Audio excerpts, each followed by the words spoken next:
পদ্মা নদীতে নৌকাডুবিতে নিখোঁজ 4 জনের মরদেহ উদ্ধার।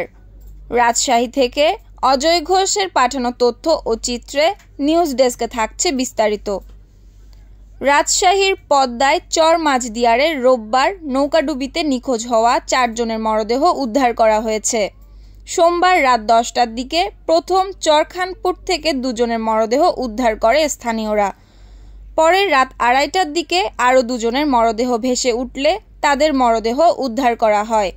নিহতরা হলেন চর মাঝদিয়ার এলাকার রাজু, সবুজ, ফারুক ও মোহাম্মদ আলী। এর আগে রোববার রাত 8টার দিকে পদ্মা নদী দিয়ে ছোট নৌকায় 16 জন কৃষক ও শ্রমিক টমেটোর জমিতে কাজ করে এক চর থেকে আরেক চরে ফিরছিলেন। এ সময় চর মাঝদিয়ার ঘাটের কাছাকাছি আসলে নৌকা ডুবে যায়। নৌকায় থাকা 16 জনের মধ্যে 12 জন সাঁতার কেটে নদীর পাড়ে আসতে পারলেও 4 জন নিখোঁজ হন।